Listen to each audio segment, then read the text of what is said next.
entrepreneur, 10X Can we please have you on stage?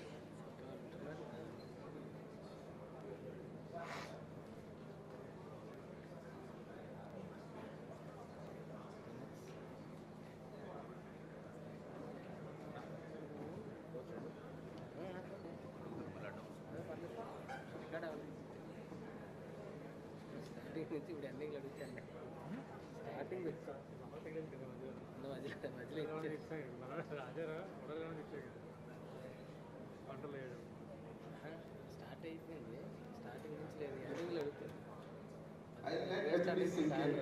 It's a great day. Can everybody pay attention?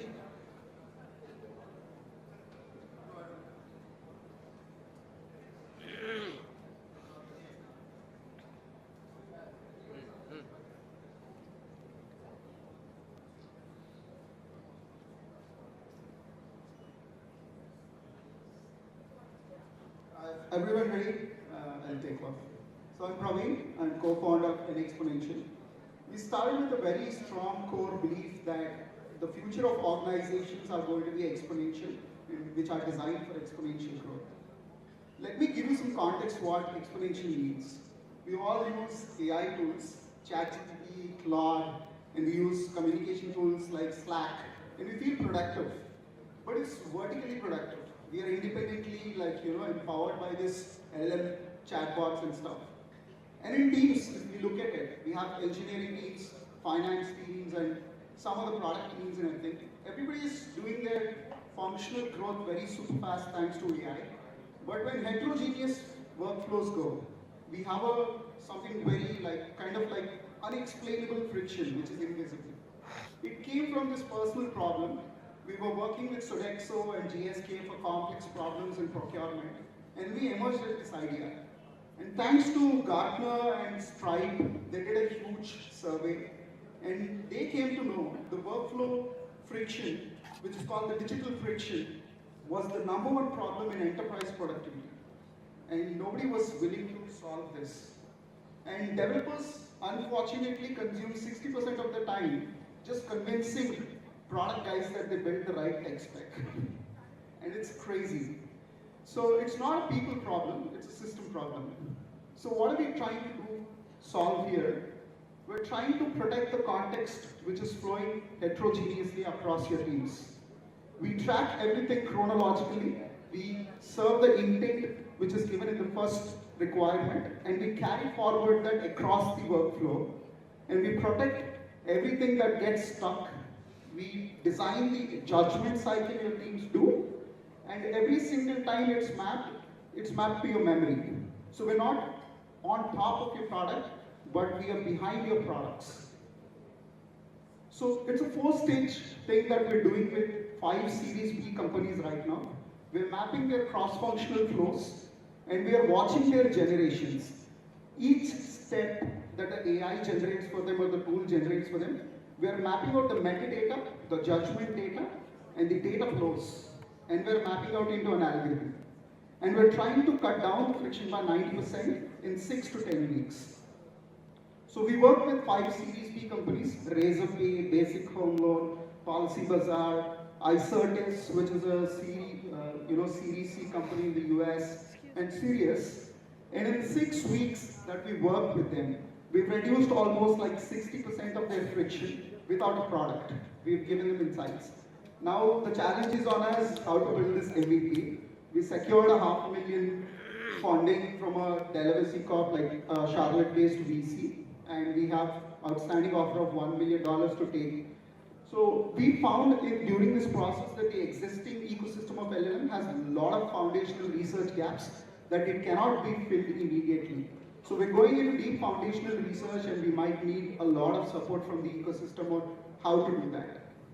So we built for this crazily that life takes you in such a way. I started as a researcher, and again I'm coming back as a researcher with AI, right? So the market is huge. It's $23 billion for enterprise automation workflow. Every team which is 50 plus people has this friction problem. We mapped with 120 interviews across the country and US, and it's an enterprise problem. So what we want to become is a default enterprise cognition engine going forward, but we will do it at API level so that we are not directly attacking the companies, but we will go to LLMs, we will go to your state machines, we will go to your Slack machines, and we'll augment you behind them and carry you forward for a frictionless journey.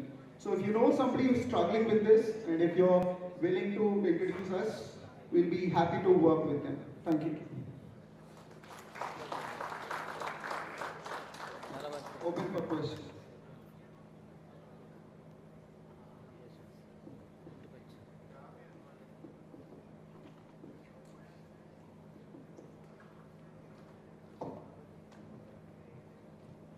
What I understand from what you presented, my limited knowledge is trying to build a enterprise workflow automation. Is it? No. The stateful machines like N8N and everyone already does. But what happens, let's take an example. Your finance team gets a procurement, but your regulation team or your legal team has to cross-validate whether it's the right thing or not. For large organizations, SOPs are in place, but when work flows at a high pace, a lot of things remain in the unsaid.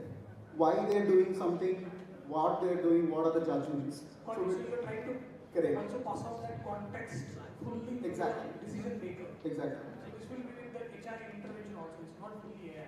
It's not fully AI in the beginning, but eventually the tools are catching up, the memory is catching up. So we will be augmenting the memory layer and LLM layer. We will not be in front of you. We will learn from your metadata.